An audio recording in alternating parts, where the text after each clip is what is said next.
Alright, that was Kana Yari. Hope you guys enjoyed that song just like I did. I really enjoyed that. Okay, आगे बढ़ते हैं जल्दी से. ओह, खिलजी साहब ने रॉकी बल्बोआ का एक कोट शामिल किया है. कहते हैं nothing is gonna hit as hard as life, but it ain't how hard you can hit.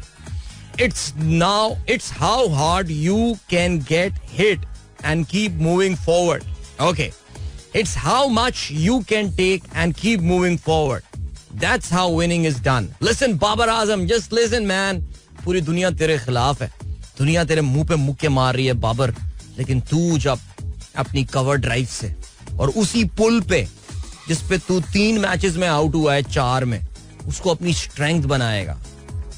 Rohit Sharma वाला पुल शॉट खेलेगा. Alright, that is the spirit of Rocky Balboa. Rocky Balboa याद है ना, वो जो फिल्म रॉकी आई थी, रॉकी मैन. क्या film थी वैसे यार, क्या सीरीज थी वैसे, कमाल यार. तो या we are all praying for Babar man. Seriously आजकल मैं बहुत सोच रहा हूँ उसके बारे में, क्या हो गया है. आगे बढ़ते हैं. जताउर रहमान साहब कहते हैं it will be an entirely different match today compare to Afghanistan versus India and it will be tough for Pakistan specially when playing in India. Oh yes yes yes, I think बिल्कुल पाकिस्तान अपनी एनिमी कंडीशंस में खेल रहा होगा और अफगानिस्तान से पाकिस्तान का मुकाबला होगा. और मेरा ख्याल है अगर पाकिस्तान ऑस्ट्रेलिया को हरा कर आ रहा होता फिर भी कोई फर्क नहीं पड़ना था. अफगानिस्तान से पाकिस्तान को प्रेशर में ही खेलना होता है और पाकिस्तान से प्रेशर में ही खेल रहा होगा पाकिस्तान. लेकिन जाहिर है जो सबसे इंपॉर्टेंट चीज आज होने वाली है वो ये, ऑनेस्टली मैं आपको ये बता रहा हूँ, राशिद खान और मुजीबुर रहमान ज़ादरान को फेस करने के अलावा भी अगर कोई चीज होने वाली है वो ये है कि पाकिस्तान अफगानिस्तान के जो इब्तदाई बल्लेबाज हैं, अफगानिस्तान के साथ प्रॉब्लम क्या आती है, अफगानिस्तान के साथ प्रॉब्लम ये आती है कि उनके इब्तदाई बल्लेबाज जो है ना वो काफी अग्रेसिव खेलते हैं और उनमें जो है वो कहना चाहिए कि उनमें पूरी कैपेबिलिटी है कि वो 6.5, 7, 8 रन की औसत से जो है, जैसे इनका जो वो है ज़ादरान जो खेल रहा होता है और वो जो शुरू में आता है गुरबाज, ये खतरनाक प्लेयर हैं यार इनके, जो कि काफी तेज बैटिंग कर सकते हैं. हम इनको अगर कैच करने में कामयाब हो गए ना, because I am expecting a pumped up Shaheen Shah Afridi today, even though this wicket is not going to help them. और जाहिर है पाकिस्तान के टीम का कॉम्बिनेशन भी आज बहुत इंपॉर्टेंट होने वाला है. हमने अभी विकेट देखी नहीं है, लेकिन जाहिर है अंदाजा यही है कि जो M.A. चिदम्बरम स्टेडियम चिन्ना स्वामी की जो विकेट है ये थोड़ी सी स्पिन को जो है ये हेल्प करती है. और उसमें क्या पाकिस्तान एक एडिशनल स्पिनर खिलाएगा, उसामा मीर को टीम में रख के क्या हम शादाब खान को लेकर आएंगे और एक फास्ट बॉलर को जो है वो हम कम कर रहे होंगे. That is a big question that is going to be on everyone's mind right now. So yeah let's सी क्या होगा सिलसिला. चलो जी आगे बढ़ते हैं. भाई किसने ऐड कर दिया मुझे क्रिकेट के ग्रुप में यार, ऑलरेडी इतने सारे ग्रुप हैं मेरी जिंदगी में यार. अली भाई पूछ तो लिया करें वैसे यार, ये होना चाहिए added to someone contact who can in your privacy who can control exit group. यार सॉरी, मैं मुझसे पूछ लिया करो आदिल भाई, I want to add you to my group, can I, because मुझे लगता है थोड़ा सा कि किसी को बगैर पूछे ग्रुप में ऐड कर लेना. जैसे मैं अगर ऑनेस्टली आपको बताऊं, हमारा जो सनराइजर्स का ग्रुप है माशाल्लाह, उसमें आपको पता है काफी बड़ी तादाद में लोग मौजूद हैं, लेकिन आई रियली डोंट थिंक कि हमने किसी को किसी की इजाजत के बगैर कभी ऐड किया. हमने कभी जैसे voluntary group, like if somebody wants to join he messages me or any of the admins और फिर हम उसको ऐड कर लेते हैं. तो बगैर पूछे किसी को ना ग्रुप में ऐड करना थोड़ा सा अनएथिकल लगता है मुझे, unless of course you are the boss and the boss in the company. Boss को जाके मत बोलेगा boss you did not ask me before entering and adding me into this group. कहेगा अच्छा बेटा तुझे बताता हूँ मैं. चलो ठीक है आगे बढ़ते हैं. अच्छा जी, तो अताउर रहमान साहब बिल्कुल डोंट वरी सर, इंशाल्लाह मैच हमारे गिरफ्त में मुश्किल हो सकती है लेकिन इंशाल्लाह आगे बढ़ते हैं जी. और क्या सीन है. अब्दुल रज़ाक साहब कहते हैं फौजी अदालतों में सिविलियंस के मुकदमात की समाअत शुरू हो गई, 102 अफराद पर मुकदमात चलेंगे, सुप्रीम कोर्ट को मुत्तला कर दिया गया. रज़ाक साहब ये कहते हैं जब इन मुकदमात के खिलाफ दरख्वास्तें अदालत उज़्मा में ज़ेर समाअत है तो फैसले से पहले फौजी अदालतों का क्या मतलब, तौहीन अदालत. अरे नहीं सर, पाकिस्तान में सिर्फ एक ही तौहीन होती है और वो अदालत की नहीं होती. तो अब सीन ये है कि जी हाँ बिल्कुल आपने दुरुस्त तरफ आपने इशारा किया. आज पाकिस्तान की सुप्रीम कोर्ट की हालिया तारीख का, बल्कि मैं तो हालिया तारीख नहीं बोलूंगा इसको, जो प्रेसिडेंट सेट होने जा रहा है आज से जो सिलसिला शुरू होगा, ये पाकिस्तान की अदालती तारीख और कानूनी तारीख के दो बहुत अहम तरीन मुकदमात जो हैं उनकी समाअत शुरू होने वाली है. आप जानते हैं साइमल्टेनियसली एक ही टाइम पे ये दो मुकदमात हो रहे हैं. काजी साहब के बाद तकरीरें करने के लिए पूरा दिन टाइम है, लेकिन उन्होंने कहा यार मैं एक वक्त में एक ही तो बेंच में बैठ सकता हूँ. तो उन्होंने जो है ना अदालत फौजी अदालतों वाला जो सेंसिटिव मुकदमा है वो इजाजुल एहसन साहब को दे दिया है. उस हम ख्याल ग्रुप ने 3-2-1 से आपको पता उन्होंने डिसाइड किया होगा, आई एम प्रीटी श्योर. और जो दूसरा है जिसे कहते हैं कि वो जो दूसरा है केस अदालतों इलेक्शंस के हवाले से, ये भी बड़ा इंपॉर्टेंट केस इस लिहाज से होगा कि ये भी एक प्रेसिडेंट सेट करेगा कि आइंदा क्या चीफ इलेक्शन कमिश्नर डिसाइड करेगा कि कब पाकिस्तान के आइन को फॉलो करना है और पाकिस्तान के आइन को फॉलो नहीं करना. सो ये दो बड़े जबरदस्त केस होने वाले हैं. आपने फौजी अदालतों के हवाले से बात की तो बिल्कुल जी, एजाजुल एहसन साहब और उनके काफी सारे हम ख्याल जजेस जो हैं वो इस केस को सुन रहे होंगे और हमें काफी हद तक अंदाजा है. जस्टिस मुनीब अख्तर भी इसमें मौजूद हैं, जस्टिस आयशा मलिक हैं, एजाजुल एहसन साहब खुद हैं, I think justice Mohammad Ali Mazhar sahab जो हैं वो भी मौजूद हैं इसमें. So I think we have a fair idea कि ये कार्रवाई किस तरफ जाएगी. The important point that comes in is that how long does it take? How long will it take for these cases? इनकी सुनवाई कितने अरसे में जो है वो मुकम्मल होती है. So yeah, let's see, आगे बढ़ते हैं. जनाबे वाला रियाजुर रहमान साहब कहते हैं, Since its introduction in 1937, one of the most iconic sunglasses models in the world, the Ray-Ban Aviator was originally designed for US pilots. The Aviator has a timeless design that combines the iconic styling and exceptional quality, performance and comfort. Sir आपने तो इश्तिहार लगा दिया full इसका रियाजुर रहमान साहब, लेकिन क्योंकि आप एविएशन के आदमी हैं सो मैं आपको बताऊं मेरे भी ये जो एविएटर ग्लासेस हैं ये दिल के काफी करीब थे, इसी वजह से कि जब मैंने भी पढ़ा था कि ये एक्चुअली पायलट्स के लिए डिजाइन किए गए थे. अब आप में से बहुत सारे लोग सोच रहे होंगे जिनको नहीं पता होगा, जाहिर है हो सकता है कुछ मेरी तरह कम इल्म रखने वाले लोग हों कि ये आखिर एविएटर ग्लासेस जो हैं ये होते क्या हैं. सो एविएटर ग्लासेस जो हैं, आप आंखें बंद करें and just imagine Tom cruise in top gun. You see him, वो जो टॉम क्रूज की शक्ल आपके जहन में आएगी वो एक चश्मा पहने हुए आएगी, बस वो ये एविएटर ग्लासेस हैं, बस दैट्स इट. आगे बढ़ते हैं जी. जीशान बेग साहब कहते हैं, Joginder Sharma, born 23 October 1983, former Indian professional cricketer who currently serves as a DSP in Haryana Police, member of the Indian cricket team that won the 2007 inaugural T20 Cricket World Cup. When in the final he took the winning wicket of Misbah-ul Haq. अरे यार, जोगिंदर शर्मा को बड़ा credit जाता है. दो बंदों ने मिलके IPL बनाई है, जोगिंदर शर्मा एंड मिसबाह-उल हक, और इनको पूरा क्रेडिट जो है ना वो इसको जाना चाहिए. अच्छा जी, रेहान अलवी साहब कहते हैं, no Imad Wasim, no Asif Ali, no Naseem Shah. Who is going to be the match winner today? या इमाद वसीम ने लास्ट टाइम क्या इनिंग खेली थी लड़के ने, यार मजा आ गया था. वैसे वो 2019 का वर्ल्ड कप पसीने छुड़वा दिए थे यार. उसमें तो सैफी भाई पे गुस्सा आया था मुझे, वो दूसरे रन के चक्कर में जो सैफी भाई आउट हुए थे ना यार. आज मैच विनर कौन होगा पाकिस्तान का? That's a fair question man, that's a fair question. So आज Yeah, I'm counting on Babar Azam man. I mean नहीं यार, नहीं बाबर नहीं चलेगा. ऐसे थोड़ी होगा कोई मैजिक पोशन पी के आ जाएगा और suddenly he will be able to face Rashid Khan and Mujeebur Rahman. No, I think Rizwan will be my match winner today. Rizwan आपको पता है कि इंशाल्लाह आज एक और लंबी इनिंग खेल के इस टूर्नामेंट का हाईएस्ट रन गेटर जो है वो बन सकता है.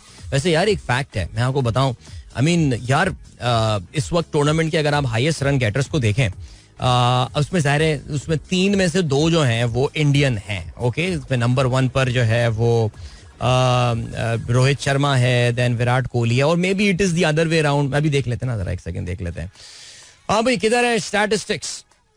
यस, हाँ, विराट कोहली नंबर 1, 354 रन बनाए विराट कोहली ने, रोहित शर्मा ने 311 रन बनाए, और हमारे रिजवान भाई ने जो है वो 294 रन बनाए. But of course Rizwan has played 1 less inning. So आज इंशाल्लाह रिजवान 100 अगर बनाता है तो he will be the highest run getter in this tournament. I mean seriously यार, नो ग्लैमर, नो मस्ती, नो बेन स्टोक्स, नथिंग. खामोशी के साथ ये बंदा इतने रन स्कोर किए जा रहा है. और या I think one would wish that he had one that game. I mean या विशें तो हमारी बहुत सारी हैं यार, लेकिन खामोशी के साथ मैं सिर्फ यही चीज देख रहा था, खामोशी के साथ लड़का हमारा जो है ना ये नंबर 3 पर आ गया और 1 इनिंग अभी है. तो इंशाल्लाह मरे से मरा रोहित शर्मा को तो पीछे छोड़ ही देगा ना ये 5 मैचेस के बाद, अपनी 5 इनिंग्स के बाद. So good luck Rizwan, he is my match winner. तू मेरा मैच विनर है रिजवान, तू मेरा मैच विनर है, याद है ये बात. ओके जी. जीशान बेग साहब कहते हैं, October 23 international snow leopard day. ओए होए, सेलिब्रेट्स द एंडेंजर्ड कैट्स. या बेग साहब आप भी क्या तस्वीर लेकर आए. A day to learn more about the snow leopard and how to protect this elusive animal. Although called snow leopard, these big cats are more closely related to tigers than the leopards. आपने मेरी तस्वीर लगाई है because ये मेरी तस्वीर जो आपने लगाई है ये बेसिकली एक इवेंट था जिसमें मैंने एक एक्सपेडिशन था जिसमें I participated earlier in this year called chasing snow leopards. So you don't actually end up chasing any snow leopards because उस हाइट पे जिस पे ये ट्रैकिंग हमने की थी इसमें स्नो लेपर्ड होते नहीं है. उसके लिए आपको थोड़ा सा और बुलंदी पर जो है वो जाना पड़ता है. लेकिन yeah, I think it is about the spirit of the snow leopard. What a beautiful creature and the God has created. And 23rd October is the International Snow Leopard Day. That's very good. I'll share that with our snow leopard team. उनको हम बताएंगे जो हमारे group बना हुआ है WhatsApp group का जिसमें सारे हमारे CSL के पार्टिसिपेंट्स थे. And this expedition is happening again early next year, end of February, starting of March, and I'm so excited to be part of it in a different role, but part of it once again. All right ji, break पे जा रहे हैं, लेकिन break पे जाने से पहले bro Faheem Ali Khan are हम सब के bro is celebrating his birthday today. Happy birthday to you, mate.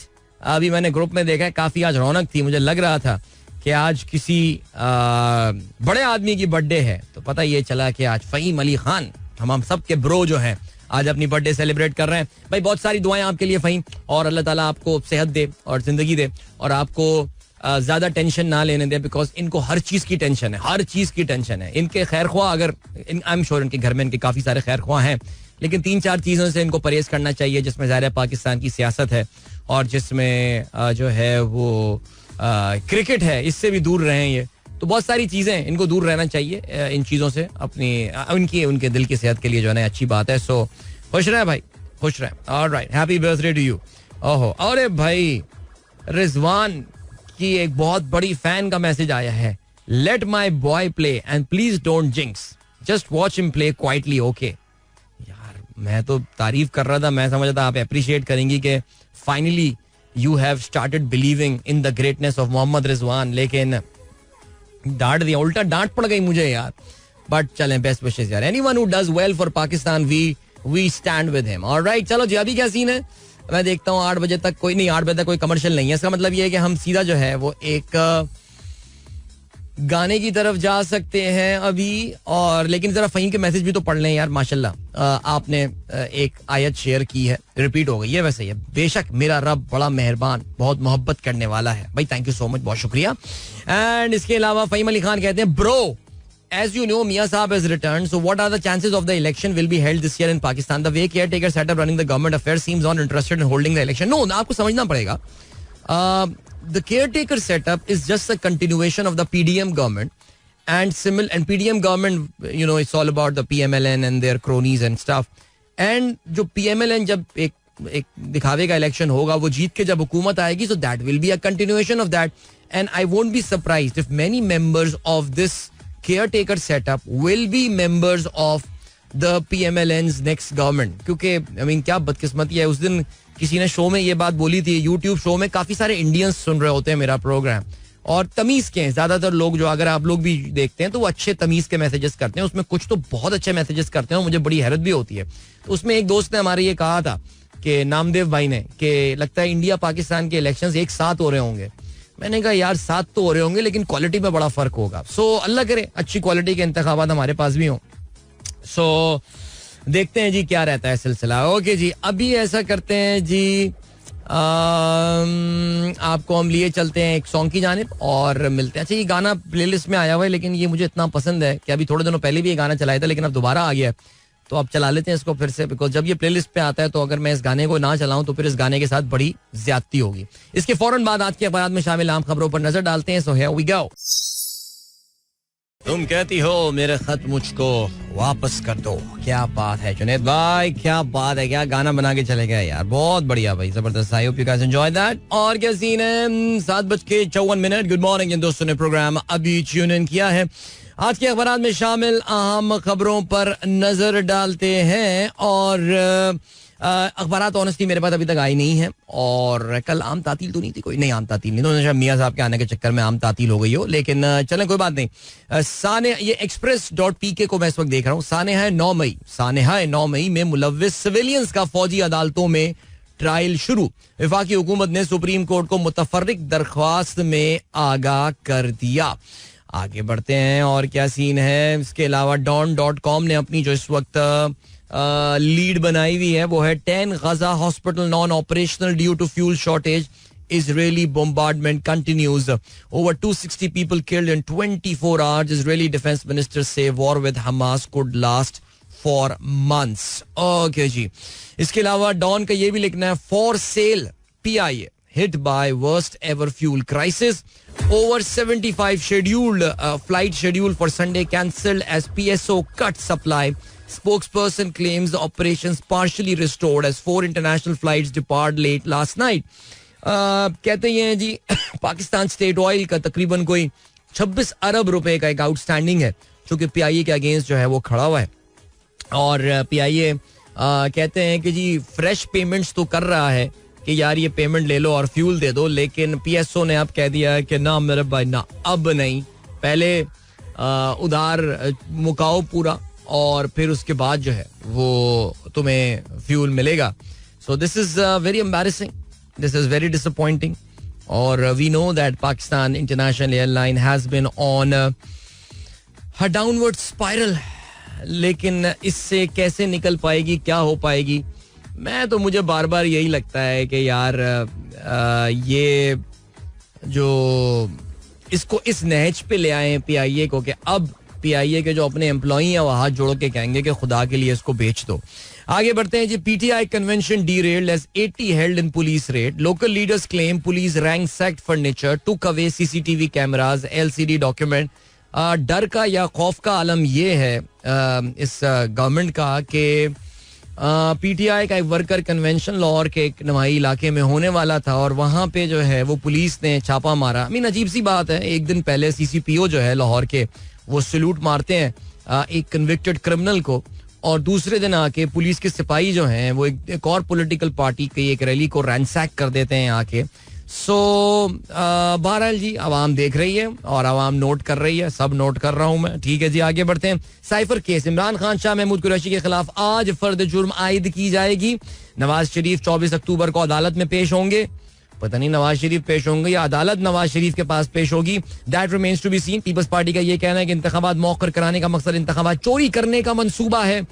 Okay, IMF की शर्त पर गैस की कीमतों में 193% तक इजाफे का इम्कान है. ये भी लिखना है आज एक्सप्रेस का. इसके अलावा शेख रशीद कहते हैं 9 मई में मुलव्विस और रूपोश अफराद को आम माफी दिलाना अब मेरा मिशन है. शेख साहब ने कल set of series of tweets किए हैं. सो या चलें जी, उसमें उन्होंने यही बात बोली है कि 9 मई में जो लोग गिरफ्तार हैं वो इनको आम माफी जो है वो दिलवाना चाहते हैं. और इसके अलावा government set to ratify soaring gas charges before IMF review. Fix monthly fee to jump from ₹10 to 400. Consumer rates by 194%. Special ECC meeting schedule today, यानी इस हफ्ते आपको एक तोहफा मिलने वाला है हुकूमत की जानिब से. गैस की प्राइसों में होशरुबा इजाफा होगा, तकरीबन तकरीबन ट्रिपल होने वाली हैं ये प्राइसेस, सो एहतियात कीजिए. अच्छा जी, NCSW writes letter to CJP Qazi Faez Isa. ये NCSW क्या है? National commission on status of women. उसकी चेयरपर्सन है नीलोफर बख्तियार. उन्होंने एक खत लिखा है काजी फैज ईसा को, seeking urgent attention to the cases pertaining to violence against women. It emerged. अच्छा चलो ठीक है, वो खत लिख दिया, वो कर लेंगे उस पर. वो जो कहना चाहिए ना कि वो ये जो ऑप्टिक्स पे तो बंदा पूरा उतरता है. आगे बढ़ते हैं. और क्या सीन है जी? Afghanistan braces for more passionate rivalry with Pakistan in the world cup. इस मैच के हवाले से हम थोड़ी देर बाद जो है वो बात करेंगे. और India says relations with Canada passing through a difficult phase. इसमें आप जानते हैं कि एक एस्केलेशन जो है वो हुई है और मिफ्ता इस्माइल को MQM पाकिस्तान में शमूलियत की दावत. ये फारूक भाई ने जो है वो इनको दावत दी है मिफ्ता इस्माइल को MQM पाकिस्तान में जो है वो शामिल होने के लिए. और कहते हैं जी दोनों रहनुमाओं की मुलाकात 2 रोज कबर मिफ्ता इस्माइल की रिहाइशगाह पर हुई थी, जबकि दोनों रहनुमाओं के दरमियान मुलाकात में कराची के हालात. चलें ठीक है, मुझे हैरत है, मिफ्ता इस्माइल को MQM ज्वाइन करने की क्या जरूरत है? मिफ्ता भाई को कहना ये चाहिए फारूक भाई को कि देखें अगर मैं MQM ज्वाइन कर लूंगा तो उसका मतलब तो ये कि मैं PMLN नहीं ज्वाइन कर रहा हूँ, बिकॉज इन पार्टियों के दरमियान आजकल हाशिए कहाँ बने हुए, हमें तो ये भी समझ में नहीं आता. लेकिन बहरहाल देखते हैं कि वो इसको कबूल करते हैं या नहीं, बिकॉज वो जो री इमेजिनिंग पाकिस्तान वाली गेम हो रही थी उसका क्या हुआ. मुझे लग रहा है वो भी आइडिया IPP और वो PTI पार्लियामेंटेरियन उसकी तरह मुझे लग रहा है वो आइडिया भी जरा फुस हो गया है. अरे यार अवाम की support at the end of the day बड़ी क्रिटिकल है यार. बट एनीवे चलें जी, अभी आपको हम लिए चलते हैं टाइम चेक और कमर्शियल ब्रेक की जाने मिलेंगे आपसे. इसके बाद कुछ खेलों का जिक्र करेंगे तफसील से. So don't go anywhere and keep listening. Welcome back guys, एक बार फिर से आपको खुशामदीद कहते हैं. This is the Sunrise Show with me Adil Azhar and good morning. If you have just tuned in, Cricket World Cup is in full swing. पहले बात कर लेते हैं कल होने वाले मैच के हवाले से और फिर उसके बाद हम बात करेंगे आज अफगानिस्तान और पाकिस्तान के दरमियान जो मैच खेला जाएगा. चलें जी, पहले बात करते हैं कल धर्मशाला में मैच खेला गया.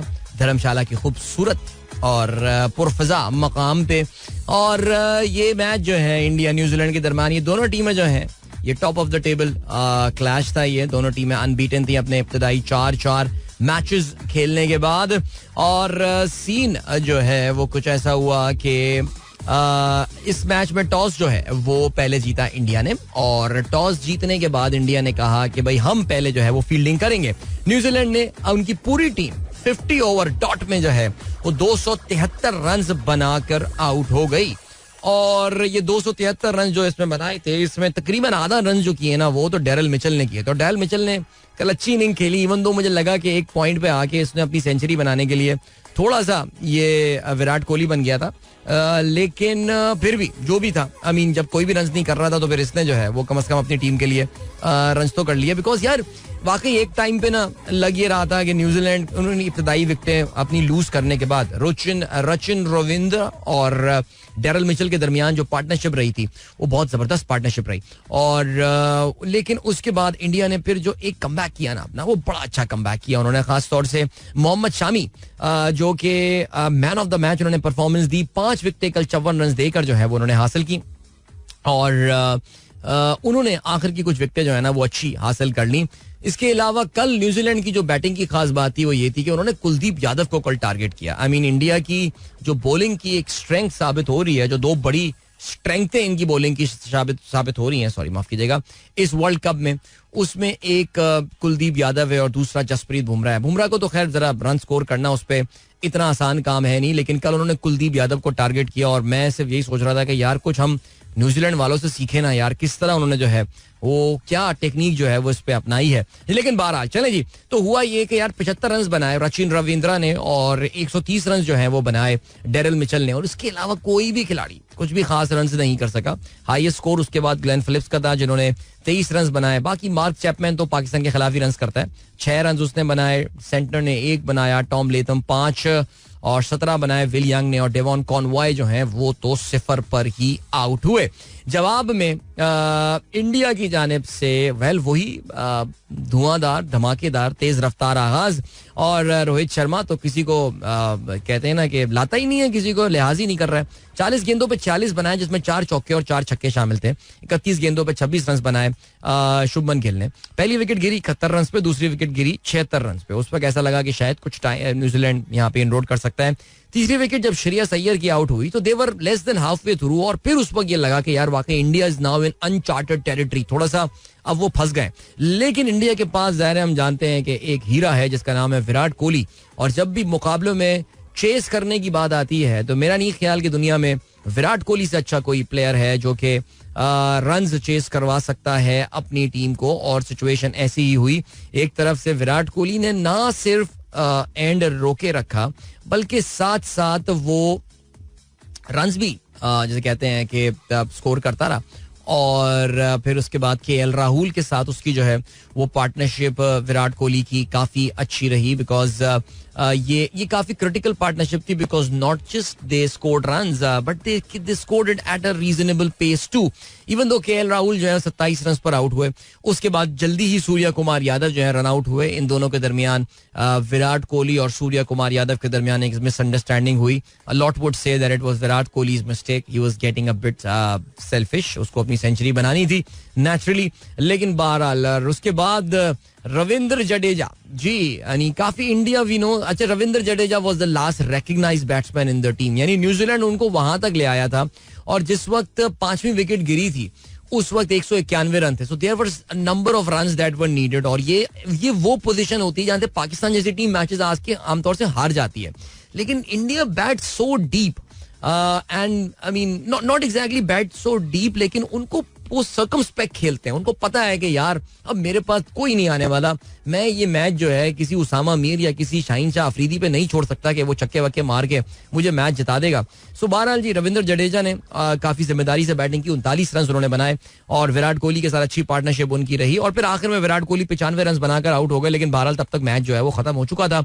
2 विकेटें हासिल की लोकी फर्ग्यूसन ने और 5 नहीं, बाकी सब ने 1-1 विकेट हासिल की. Trent Boult, Matt Henry, Mitch centre, staff challenge. Centre ने अच्छी बॉलिंग की, 37 रन उसने दिए. इंडिया मैच जीत के अपने 5 मैचेस में, जब 5 मैचेस जीतने के बाद अब जो है वो पहुंच गया है ऑलमोस्ट सेमीफाइनल में. उनका they have got 1 step in the semifinal now. लेकिन बहरहाल अब बात करते हैं जरा आज के मैच के हवाले से. सो इसको आप कोई बहुत ही जबरदस्त ट्रेडिशनल राइवलरी तो नहीं कह सकते, लेकिन वाकई जहां बात होती है इमोशंस की, this match is way there at the very top. और पाकिस्तान और अफगानिस्तान, वेल इन दोनों टीमों की अगर बात की जाए तो ये दोनों एक दूसरे के सामने 7 दफा आए हैं. ओडीआई में Afghanistan is they are yet to beat Pakistan. Okay जी, अभी तक जो है वो पाकिस्तान को शिकस्त नहीं दे पाए हैं. काफी दफा वो करीब भी आए और लगा ये कि अफगानिस्तान बस अब शिकस्त देवे. लेकिन समहाउ पाकिस्तान मैच बचाने में जो है वो कामयाब हो गया. I mean like I remember के 3 विकेटों से पाकिस्तान ने अबू धाबी में, आई थिंक ये भी कुछ शायद एशिया कप का ही मेरा ख्याल से मैच था, जिसमें पाकिस्तान ने जो है वो कामयाबी हासिल की थी. फिर उसके बाद जो है वो पाकिस्तान ने वर्ल्ड कप में लीड्स में जो मैच हुआ था 2019 में, जिसके बाद पागल से हो गए थे अफगानी जो सपोर्टर थे. आपको याद है कितनी तोड़फोड़ की थी और फड्डे हंगामे हो गए थे. पाकिस्तान ने वो मैच भी 3 विकेटों से जीता था. उसके बाद हम्बन टोटा में हमने उनको एक बड़े मार्जिन से जो है वो 142 रन से जो है वो शिकस्त दी थी. और फिर उसके बाद जो है ये बेसिकली सेकंड ओडीआई जब हुआ था, that game was a very very close game. और उसमें अफगानिस्तान ने पाकिस्तान को, अगर आपको याद हो, 301 रन का जो है, आपसे कुछ दिनों पहले की बात है, अगस्त की बात है, ये 301 रन का टारगेट जो है वो चेस करने को दिया था. रहमानुल्लाह गुरबाज ने जो है, जिसकी मैं बात कर रहा हूँ कि ये खतरनाक खिलाड़ी है, 151 रन जो है वो उसने बनाए थे.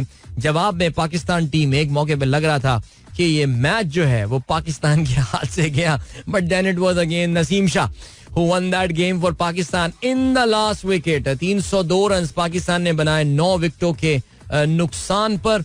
और इस तरह ये मैच पाकिस्तान ने अपने नाम किया था. शादाब खान को मैन ऑफ द मैच दिया था. आखिर में उन्होंने जो है वो 35 गेंदों पे 48 रन बनाए थे. और या तो Afghanistan has got all the capabilities to beat Pakistan. 2 दफा, 7 में से 2 दफा they came really close. आखिरी दफा दोनों टीमें जो है एक दूसरे के आमने सामने रामासिंगे प्रेमदासा स्टेडियम में एशिया कप के उस मैच में आई थी, जिसमें पाकिस्तान ने जो है वो 59 रन से कामयाबी हासिल की थी.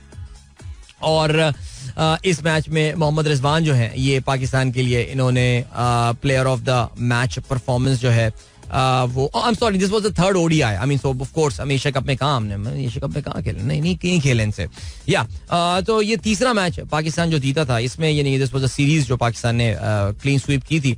तो बासानी, इवन दो पाकिस्तान ने 267 रन को चेस करने को दिए थे, लेकिन पाकिस्तान ने उनको 209 रन पे जो है वो आउट कर दिया था. शादाब खान ने अच्छी बॉलिंग की थी यार, 3 विकेटें शादाब ने जो है वो इस मैच में हासिल की थी. Shaheen Shah Afridi got 2 wickets and Faheem Ashraf also got 2 wickets. Faheem Ashraf.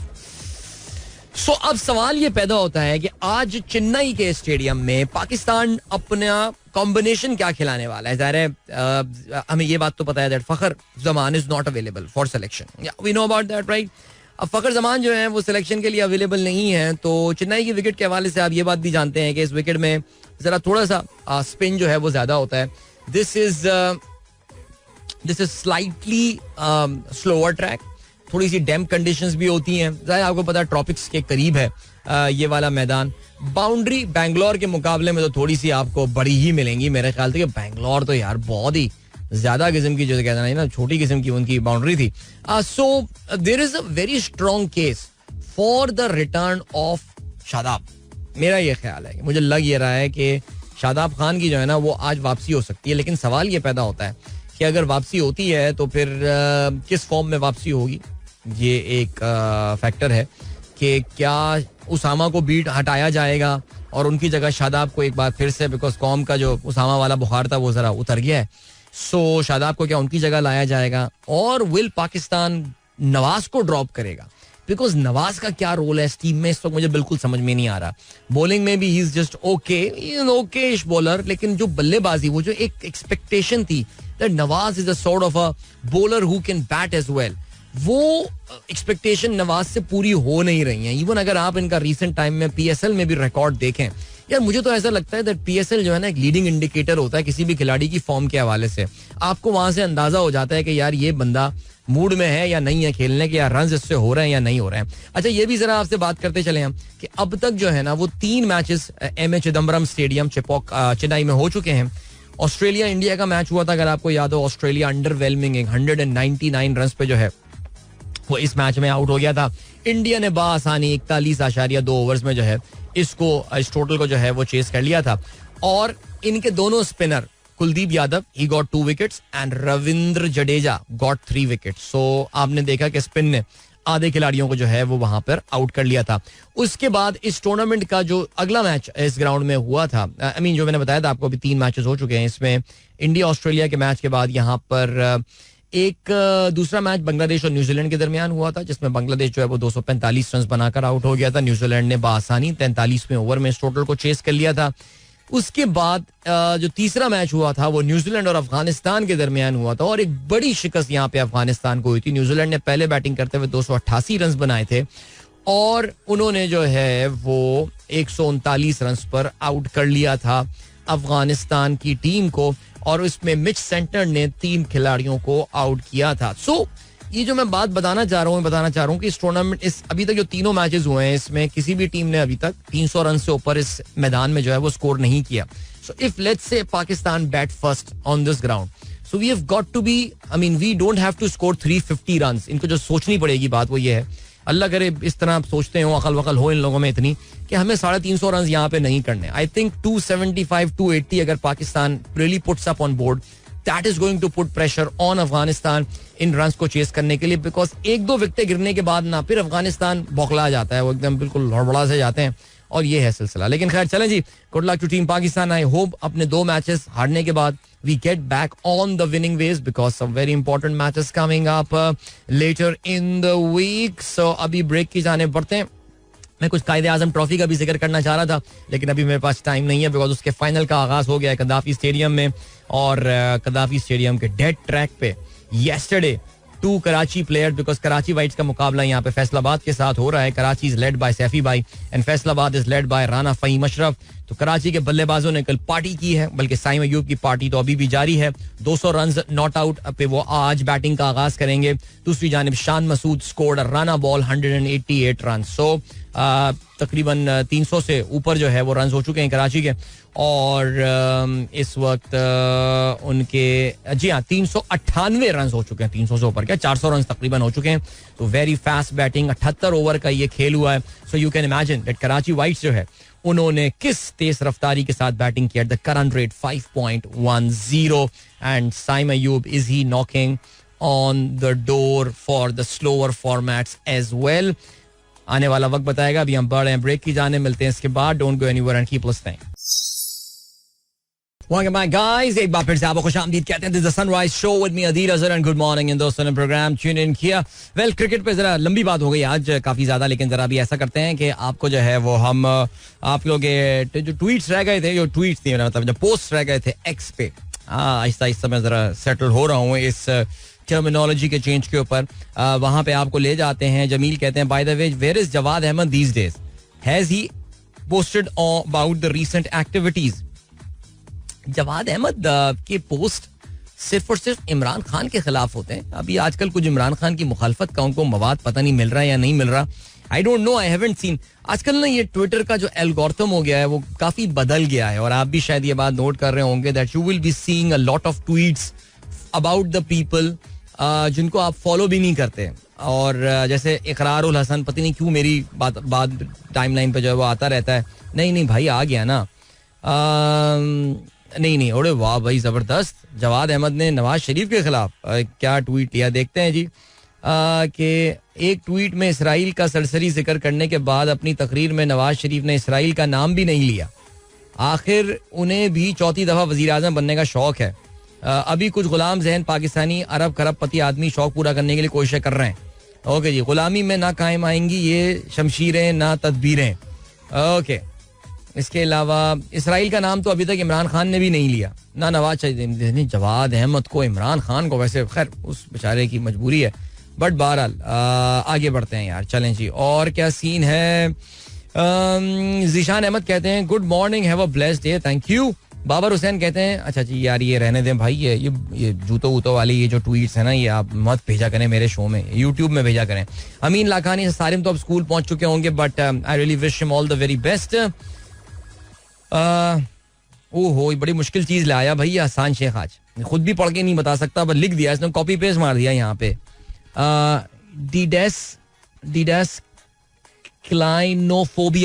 Didasclinophobia is the fear of going to school.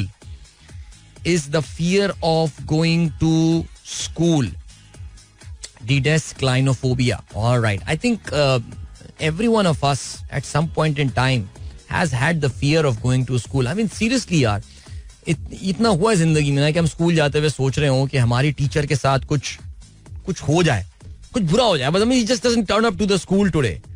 She or she. ऐसे टीचर क्यों हो जाते हैं यार कि बच्चे डरना शुरू हो जाएं? ऐसे नहीं होना चाहिए. मुबीन अहमद खान कहते हैं अदिल भाई, listening to you on my way to the office. It's foggy smoggy morning here in my village. Virat Kohli again played a fantastic inning. Alright, great. इसके अलावा जायदा कहती हैं अस्सलाम वालेकुम सर, मेरे ख्याल में नवाज शरीफ जो डील करते हैं पाकिस्तान के असल, अच्छा चलें ओके यार रहने दें आप, बस बिल्कुल यार ये क्या करती हैं आप लोग. अच्छा जी, जुल्फी कहते हैं with Chachu bowling well we already have 3 spinners, Chachu, Nawaz and either of the 2 leggies. नहीं यार, मैं नवाज से कोई मुतमईन नहीं हूँ यार, मैं नवाज की परफॉर्मेंस से कोई मुतमईन नहीं हूँ. मेरा ये ख्याल है कि चेंज करें यार कुछ. अदिल भाई, बहुत बुरी सर्विस आ रही है डस्का सियालकोट रोड पे पिछले 10-15 दिन से. एड्स ठीक चलते हैं बट शो की आवाज दब जाती है. भाई अगर हमारे कराची के इंजीनियर बाबू जो हैं वो सियालकोट वाले इंजीनियर बाबू को फोन करके उनसे पूछें कि आखिर वो क्या वजह है कि हमारी जो है वो अच्छी जो है वो सर्विस नहीं आ रही है. सो चेक करके बताएं. Today match winner will be Babar and Saud Shakeel. देखो यार, हमारी कौम बाबर से इतनी मोहब्बत करती है सिवाय शोएब जट के कि बाबर रन्स ना भी कर रहा हो, आउट ऑफ फॉर्म भी हो, लाइक सीरियसली. आज उस्मान समीउद्दीन का मैं जब आर्टिकल पढ़ रहा था तो मुझे पढ़ के ही अंदाजा हुआ कि बाबर जैसी अपनी एक कवर ड्राइव मारता है और उस पर चौका आ जाता है, पूरी कौम की जो कलेक्टिव थिंकिंग है वो यही होती है कि टुडे इज बाबर्स डे. आज इतनी प्यारी बाबर ने मिडल कर दी है ना बॉल, अब देखना. लेकिन फिर वही कोई ब्रेन फेड मोमेंट होता है और बाबर विकेट फेंक के चला जाता है. सो भाई हमारे हर मैच के लिए, हर मैच से पहले Babar is the match winner. But अल्लाह ताला असल में जो है वो मैच जितवाए. आमीन सुम्मा आमीन. और इसके अलावा चलें जी आगे बढ़ते हैं. अनीक अहमद कहते हैं India out now, we don't want any foreign military boot on Maldivian soil. Mohammad Muizzu who won the Maldivian presidential election last month is wasting no time in asking India to get its troop out of the country. Well, actually that would happen or not, that remains to be seen. Yes, he is the former mayor of Malé, the capital. और इन्होंने जो शिकस्त दी बहुत ही pro India candidate को, और India ने जो अपने फौजी वगैरह बस्तियां वगैरह फौजी बेसिस जो है वो बना रहे थे मालदीव्स में, अब ये मुइजू साहब जो है ये आके इनको बोल रहे हैं कि यार बाहर निकलो. बट लेट्स सी क्या होता है जी. हैप्पी बर्थडे टू हर्दल अजीज फहीम अली खान साहब. पीर जहीर साहब ने आपको हैप्पी बर्थडे का मैसेज भेजा. इसके अलावा जवेद साहब ने इस्लामाबाद से कहा है bro happy birthday, may you have many more with your tweets being red above all and before every tweet. चलो जी, जबरदस्त, that is great. Mohsin Azhar Ansari कहते हैं people who know inner politics believe that there is no room for Imad in team as long as Babar is the captain. Well, Babar, agar as long as Babar is the captain and there was no room for Imad, he would not have been given the place in the contract, central contract. एक तो point number 1 ये आता है, और दूसरा Babar is now a weak captain. I mean वो बात अब बाबर की कैप्टनसी में आपको पता है कि अगर imagine Pakistan doesn't reach the semi-final of the World Cup और हम ज़ाहिर है खाली हाथी वापस आ रहे होंगे. So बाबर की captaincy is going to be under immense scrutiny. Okay, मैं सिर्फ ओडीआई फॉर्मेट की बात नहीं कर रहा, मैं मल्टीपल फॉर्मेट्स के हवाले से बात कर रहा हूँ. बहुत बड़ी ज्यादती की थी बाबर को बहुत जल्दी कप्तानी पकड़ा के, और अभी हमारे दोस्त रेहान अलवी साहब ने 2021 का एक क्लिप शेयर किया जो उन्होंने मैसेज मुझे शो में भेजा होगा, और उसमें बाबर की कप्तानी के ऊपर हम बात कर रहे थे. और आज से तकरीबन 2 साल पहले भी मेरे उस क्लिप में यही ऑडियो था, और जो रेहान का मैसेज था वो यही था कि बाबर की एक कप्तानी कैन कॉस्ट अस, बिकॉज उसकी जो इनडिसिशन है और उसकी जो बॉडी लैंग्वेज है और वो जो एक पेपर पे लिखी हुई कप्तानी करता है, उसका पाकिस्तान क्रिकेट को बहुत नुकसान होगा. सो मेरे ख्याल से बाबर की पसंद नापसंद आज से 5-6 महीने पहले, 8 महीने, 10 महीने पहले, तब में और अब में जो है वो बहुत बड़ा फर्क आ गया है. फहीम अली खान कहते हैं, bro this is one of my favourite song of Junaid Jamshed. Thanks once again for the birthday wish. You are most welcome. Today is Arshad Sharif's birthday, a true media person. Shaheen Tahir कहती हैं. इसके अलावा फायजा कहती हैं, feeling so sad about Gazans last night. Gazans, okay, Gazans last night when this bombing and massacre stop. Muslim Ummah is sleeping. When will they wake up? Muslim Ummah तो फायजा फिलहाल मुझे उठती हुई नजर नहीं आ रही है, but let's see. Umar Farooq कहते हैं, sir Babar as usual didn't live up to the expectation. He's an overrated player who has scored runs against minnows and second string bowling attacks to establish side. नहीं, ये छोड़े रहने दें, ये अजीब सी बात है, या आप ये गलत बात है ये कि बाबर ने सिर्फ छोटी टीमों के खिलाफ रन किए. तो इंडियंस का आर्ग्यूमेंट है, जरा थोड़े से स्टैट्स खोल के देख लेना यार, स्टैट्स खोल के देख लें उमर, फिर उसके बाद हम नंबर्स पे बात कर लेते हैं. प्रॉब्लम ये आ रही है दैट बाबर अपनी फॉर्म को मल्टीलैटरल टूर्नामेंट्स में कन्वर्ट नहीं कर पाता. इन बायलैटरल, बाकी मल्टीलैटरल टूर्नामेंट तो 2 साल में एक दफा हो रहे होते हैं. बाकी वो प्रॉब्लम उसकी जो है ना बेचारे की ये है, वो वरना बायलैटरल में तो ही रन्स यार, ही स्कोर रन्स, क्या हो गया है. नवीद भट्टी कहते हैं, Pakistan versus Afghanistan, wow what a mismatch, but I think Pakistan team red bobby and his red ball cricket friends में surprise many and upset the Afghan. ये हो गया कौम का इस वक्त डीमोटिवेशन का, मोरल का लेवल ये हो गया. देखिए आप, Nawaz should be drop, Shadab catch पकड़ लेगा उसामा की जगह. Alright, 42 past 8 is the time. Sunrise Show, दिल की आवाज आप तक पहुंच रही है. सजनी, that was जल, और काफी दिनों बाद आज ये गाना प्रोग्राम में शामिल किया. एंड या what a song that was, and amazing video these guys made actually. So yeah, good. चलें जी, आगे बढ़ते हैं. और क्या सीन है, और ये सीन है कि जन्नाबे वाला, हाँ यार, गजा के हवाले से ज़ाहिर है एक खबर जो आई है वो ये कि फाइनली कुछ कल सुबह ये ब्रेकिंग न्यूज़ आई थी कि कुछ 8 कॉन्वॉय जो है वो बिलाखिर वहाँ पहुँचने शुरू हो गए हैं.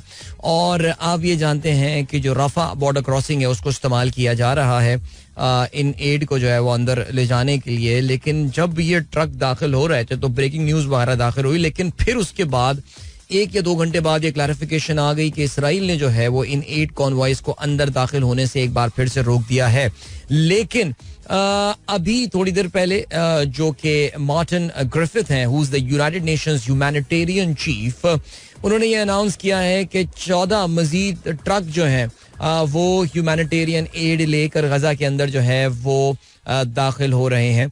और of course a lot needs to be done, इसमें जो है वो कोई शक नहीं है, बिकॉज काफ़ी दिनों से गजा का पानी भी बंद है, बिजली भी वहाँ पर नहीं है, there is absolutely no oil, and जो बेसिक मेडिसिन, जो इंतहाई बेसिक मेडिसिन है वो भी वहाँ पर अवेलेबल नहीं है. काफ़ी बड़ी तादाद में वो लोग जो हैं वो एड कलेक्ट कर रहे हैं, बहुत सारे मुसलमान मुल्कों की जानिब से भी और इवन गैर मुसलमान मुल्कों की जानिब से भी. आपको पता है भारत ने भी एक बहुत बड़ा अपना C-130 जहाज जो है वो मदद से भर के जो है वो उन्होंने भेज दिया है. पाकिस्तान में भी बहुत सारी तंजीमें जो हैं वो एक्टिव हुई हुई हैं, और कल हमने ये वाला ट्वीट भी देखा था, अल खिदमत की जानिब से किया गया था, दैट पाकिस्तान के मशहूर गुलकार आतिफ असलम जो हैं उन्होंने 1.5 करोड़ रुपए जो है वो हेल्प दी है, और उसको ज़ाहिर है काफ़ी प्रोपागेट जो है वो भी किया जा रहा है. लेकिन जाहिर है बहुत नुकसान हुआ है. रोज़ाना की कल ही अगर आप देखें तो तकरीबन 246 सिविलियंस के बारे में बताया गया है कि वो इजरायली बमबारी में शहीद हुए हैं. रिलेंटलेस बॉम्बिंग जो है वो जारी है, कुछ रुकता हुआ जो है वो इसराइल की जानिब से नज़र नहीं आ रहा. और अभी इनफैक्ट कल मैं पढ़ रहा था बिन्यामीन Netanyahu, I mean, he told his troops, उसके जो सिपाही हैं उसको उन्होंने जो है वो ये बात बोली that they are in a battle for their lives and said that the war against Hamas was a do or die battle. और जो इनके मिलिट्री के सरबराह हैं उन्होंने कहा है that they are going to intensify air strikes on Gaza and उन्होंने जो नॉर्थ ऑफ गजा में जो पैलेस्टीनियंस हैं उनको कहा है कि वो यहाँ से मूव कर जाएं. और कहते ये हैं कि जी तकरीबन कोई 4,600 that's the death toll that has reached right now. So very scary, very sad situation and I really hope things get better for these guys. एक इंटरनेशनल ज़ाहिर है आपको हर दफ़ा जब भी इसराइल की गजा के खिलाफ कोई भी जारियत होती है या फ़लस्तीनियों के खिलाफ कोई भी जारियत होती है तो आपको ऐसा लगता है कि शायद कोई इंटरनेशनल मोबिलाइजेशन हो रही है शायद वेस्ट में. बिकॉज ज़ाहिर इस वक्त जब हम इस दुनिया में रह रहे हैं तो उसके दुनिया में रहने के जो उसूल और ज़वाबित हैं वो तो मगरिब से ही बनते हैं. सब मीडिया उनके हाथ में है, टेक्नोलॉजी उनके हाथ में है. कभी आप नहीं सुनेंगे किसी एक पेज को बंद कर दिया गया हो कि वो इसराइल के लिए मिस रिपोर्टिंग कर रहा था. हमेशा ये चीज़ें फ़लस्तीनियों के बारे में ही सुनने में आती हैं कि it was a pro Palestinian page जिसको बंद कर दिया गया. अब उनकी अल कुद्स न्यूज़ नेटवर्क जो है जो कि बैतुल मक़दस की सबसे बढ़िया फ़लस्तीन की सबसे बड़ी न्यूज़ का इदारा है, मेटा ने उसका पेज जो है वो फेसबुक पे बंद कर दिया था. You don't hair these things about the Israeli और द ज़ायनिस्ट जो उनके मीडिया के हवाले से. लेकिन नेवरदलेस आपको लगता है ऐसा है कि कुछ इनके लिए सिंपैथी डेवलप हुई है या कुछ थॉट जो इंटरनेशनल थॉट है वो शायद फ़लस्तीनियों की तरफ मूव हो रही है. But then you go and you look into the stuff and then that's when you realize कि नहीं कोई फर्क नहीं पड़ने वाला. The sort of investment that Israel has made, जितने दहाइयों का इनका जो है वो इम्पैक्ट है. और किसी ने बड़ी अच्छी बात की थी, आई थिंक नॉम चॉम्स्की का मैं रिसेंटली ये बयान सुन रहा था जिसमें उनका कहना ये था कि the world will not stand with Palestine because Palestine are poor people. वो गरीब लोग हैं, उनके साथ दुनिया खड़ी नहीं होगी. आपको क्या लगता है लाइक आई मीन क्रिश्चियंस का जो बिहेवियर रहा है जूइश लोगों के साथ हिस्टोरिकली ओवर सेंचुरीज वो बड़ा नेगेटिव रहा है. बट अचानक ये इनके महबूब कैसे बन गए? It's all because of the money that these people own. I mean उनको बाहर निकालना, जूइश लोगों को बाहर निकालना from Germany. Why was that? Because they simply wanted them to leave a lot of money. I mean Switzerland के बारे में कहते यही हैं कि tons and tons of Jewish gold उनके पास मौजूद था. सो वो कहते ही हैं, चॉम्स्की की एक पुरानी स्पीच थी मैं सुन रहा था, it was just a clip जिसमें वो यही कह रहे थे कि दीज गाइज आर पुअर. और ये गुर्बत है जिसकी वजह से जो है ना इनकी कोई नहीं सुनेगा. और ये देख लीजिए दुनिया अमीर लोगों की है, चाहे वो इंटरनेशनल हालात हो या हम अपने पाकिस्तान में भी देख लें. आई मीन सीरियसली स्पीकिंग पिछले चंद दिनों में जो हम देख रहे हैं वो क्या है? I mean it's just a very vulgar display of money that has become a part of our politics. I mean just imagine the sort of money that has been spent. ये जो तमाशा लगाया गया था. बट नेवरदलेस चलें जी, बात कहीं से कहीं निकल जाएगी. अभी हम बढ़ रहे हैं ब्रेक की जानिब. आई मीन बस दुआ ये करते हैं यार इन बेचारे गजा के लोगों को ये जो एक इमदाद पहुंचने का सिलसिला शुरू हुआ है, ज़ाहिर ये रुकेगा तो नहीं, लेकिन इसराइल कितनी इमदाद अलाउ करेगा ये एक बहुत बड़ा एक फैक्टर है. So we will wait and see. अभी ले चलते हैं आपको ब्रेक की जाने, मिलते हैं इसके बाद. Don't go anywhere and keep listening.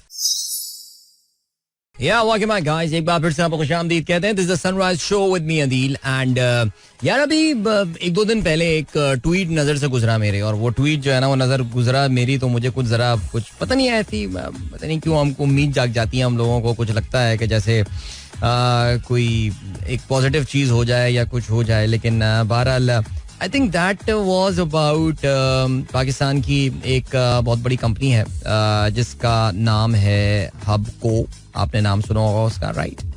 Okay, मैं वो ट्वीट निकालना चाह रहा हूँ इस वक्त अपने मोबाइल फोन पे ताकि उसकी जो है वो मैं आपसे बात कर सकूँ. इंटरनेट इतना स्लो चल रहा है कि क्या बोलूँ मैं. बट बहरहाल पता नहीं उसका ट्विटर हैंडल मुझे मिल नहीं रहा. लेकिन नेवरदलेस अच्छा भी सीन ये हुआ है कि उस कंपनी का एक ट्वीट आया जिसमें उस कंपनी के कुछ सीनियर लोग जो हैं वो मुलाकात कर रहे हैं एक चाइनीज ऑटोमोबाइल कंपनी के ओहदेदारान के साथ. अब ऑनेस्टली मुझे नहीं पता कि ये चाइनीज ओहदेदारान जो इस कंपनी के हैं वो कितने सीनियर जो है वो इनके ओहदेदारान हैं. लेकिन वो जो खबर आई है वो ये आई है कि उन्होंने एक जो चाइनीज कंपनी का मैं जिक्र कर रहा हूँ उस कंपनी का नाम है BYD. और ये BYD जो है ये basically it stands for build your destiny. Okay, और अगर आप में से कभी किसी ने इस कंपनी का नाम नहीं सुना तो मैं आपको ये बताता हूँ that this is a Chinese company which is giving Elon Musk a run for his money. यानी उसने जो है वो हाँ मिल गया मुझे, ट्वीट मिल गया 3 दिन पहले का ये ट्वीट है. और वो कहते ये हैं हबको वाले, great meeting the world largest EV manufacturers BYD. to discuss future collaboration to drive innovation and growth in Pakistan. Together, we look forward to disrupting the automobile sector. Conducive policy framework will be crucial for success. That's very nice. So, ये जो ओहदेदारान हैं इस company के, अच्छा इसमें ये इस हवाले से ट्वीट जो है वो उन्होंने भी किया है. वो जो आपके मिनिस्टर फॉर कॉमर्स हैं आपके गौर एजाज हैं, एजाज गौर हैं, क्या नाम है इनका. सो उन्होंने भी ट्वीट किया, उन्होंने बताया वो किसी खाने वाने पे बैठे हुए हैं BYD की टीम के साथ. नाउ मैं आपको ये बता रहा था कि this company BYD, I mean if you have time go to the office today और जाके जरा इस पे आज गूगल सर्च कीजिएगा तो you would actually realise that या जो मैंने कहा कि this company is giving Elon Musk Tesla run for his money because ये अब दुनिया की सबसे बड़ी इलेक्ट्रिक कार मैन्युफैक्चरर जो है, EV मैन्युफैक्चरर जो है वो बन चुके हैं. चाइना इस वक्त ना सिर्फ दुनिया का सबसे बड़ा ऑटोमोबाइल मैन्युफैक्चरर खुद बन गया है, बल्कि अगर आप इलेक्ट्रिक व्हीकल की बात करें तो उसमें तो इस वक्त चाइनीज का आसपास कोई मुल्क भटकता हुआ आपको नजर भी नहीं आ रहा. जाहिर है we know about Tesla because Tesla was one of the pioneers in this area. और अगर किसी कंपनी ने वाकई अपनी ब्रांड को पॉपुलैरिटी तक पहुंचाया है thanks to some very excellent designs and some amazing technology that they have used. But ऐसा लग रहा है कि ये मार्केट जो टेस्ला ने क्रिएट की थी, Chinese slowly and gradually are taking over this market. और इस वक्त इनफैक्ट जो BYD जिस कंपनी की मैं बात कर रहा हूँ, I mean just they are now, उन्होंने Asian market, Chinese market, China सबसे बड़ी मार्केट ना सिर्फ गाड़ियों की है बल्कि जो EV व्हीकल्स हैं वो भी चाइना में अब बहुत ज्यादा पॉपुलर है, साउथ ईस्ट एशिया में. और अब उसके बाद BYD is now entering Europe and maybe North America and all. So एक Pakistani company Hubco, we know एक पाकिस्तानी बड़ी कंपनी है, बड़ी कंग्लैमरेट है, इनका ज्यादा ताल्लुक जो है वो जाहिर है पावर सेक्टर से है. लेकिन आपको ये भी पता है कि जो हबको ओनर्स जो हैं उस कंपनी के जो ओन करने वाले लोग हैं दे आर रीजनेबली डाइवर्सिफाइड. उनके बहुत सारे बिजनेसेस में जो है वो उनकी एंगेजमेंट्स हैं. Power is just one of the things. So real estate में अंटिल रिसेंटली हमें पता था, इसके अलावा शिपिंग, लॉजिस्टिक्स वगैरह इसमें भी जो है वो इनका सिलसिला रहता है. Now if they are joining hands with this BYD, I think that could be a very interesting news, very exciting news for the Pakistani automobile sector. Because हमें ये पता है कि जितने भी चाइनीज ग्रुप ज़ाहिर है यहाँ पर आए हैं, जितने भी अब साइक अगर आया है, so they have brought an MG that is in partnership with हमारे JW ग्रुप जो जावेद आफरीदी साहब का है. Then we know that Changan is here in partnership with Master Motors. और इसके अलावा साजगार जो है उनकी पार्टनरशिप है with Great Wall Motor मेरे ख्याल से, if I'm not mistaken. So yeah, तो अब ये अगर हबको is planning to get into this automobile thing along with BYD, I mean that would be something very interesting. लेकिन पाकिस्तान, एक बात याद रखनी है कि जहाँ पे हम पिछले चंद सालों में बहुत सारी रेसें हार चुके हैं, वहाँ पे we are nowhere in the EV scene. Pakistan में EV इलेक्ट्रिक व्हीकल एक बहुत ही नीश मार्केट है. Some very very rich people can afford these very expensive cars, क्योंकि एक एक गाड़ी जब 3.5-4 करोड़ की आपको EV मिलती है, मुझे तो हैरत ये होती है. I mean it's just a statement of your wealth EV गाड़ी चलाना. वरना मैं अक्सर मुझे हंसी भी आती है कि जो लोग इलेक्ट्रिक व्हीकल चला रहे होते हैं, Audi e-tron चला रहे होते हैं, या वो जो BMW की आपको इलेक्ट्रिक व्हीकल नजर आ रही होती हैं, पेट्रोल अगर 1,000 रुपए की लीटर भी पहुंच जाए तो उन लोगों की जिंदगी में कोई फर्क नहीं पड़ने वाला. एक यहाँ पे टीम नैयर की जानिब से एक टीम गाड़ी, एक आर्या के नाम से जो है इंट्रोड्यूस कराई गई थी. मैंने 2-3 वो गाड़ियां देखी हैं, but I think the build quality and all doesn't really look very attractive. It's a very small dinky, छोटी सी गाड़ी है वो, which is an EV vehicle. I don't know how are the responses and all about that car. लेकिन बहरहाल पाकिस्तान में ज़ाहिर है फिर एक इलेक्ट्रिक व्हीकल का जो एक और इशू है वो ये कि उसमें चिकन एग आर्ग्यूमेंट आता है कि पहले आप जो है वो चार्जिंग स्लॉट्स लगाएंगे या फिर आप पहले गाड़ियां लेकर आएंगे. गाड़ियां लेकर आ जाएंगे तो क्या तीर मान लेंगे जब आपके पास चार्जिंग की जगहें जो है वो नहीं होंगी. जो 2021-2026 की EV पॉलिसी, जो सॉरी माफ कीजिएगा ऑटोमोबाइल पॉलिसी थी, जो उस वक्त की गवर्नमेंट ने जो है वो रिलीज की थी, इमरान खान की गवर्नमेंट में, उसमें काफी इंसेंटिवाइज किया गया था पेट्रोल पंप्स को और CNG स्टेशंस को कि वो कन्वर्ट करें अपने आप को कन्वर्ट करें इनटू इलेक्ट्रिक चार्जिंग हब. मेरे जानते में मैं सिर्फ एक इलेक्ट्रिक चार्जिंग हब जानता हूं जो कि सिडको सेंटर के ऑपोजिट आर्ट्स काउंसिल के बराबर में हुआ करता था. वो भी टूट फूट गया है. वहां पे मेरे ख्याल से कोई प्लाजा बन रहा है या क्या बन रहा है. सो पाकिस्तान में we have to start from zero right now. I mean Hubco big company, we know, very big company, very good company, no doubt. If they are shaking hand with BYD और समथिंग अगर आगे कुछ होती है, I think that would be a very interesting development. So let's keep an eye on that. वक्त आ गया आप लोगों से इजाजत लीजिए. इंशाल्लाह मेरी आप लोगों से मुलाकात अब होगी कल सुबह एक बार फिर. यूट्यूब पे तो खैर मैं आप लोगों के साथ आज पूरा दिन ही होऊंगा, मैच, प्री मैच और पोस्ट मैच भी.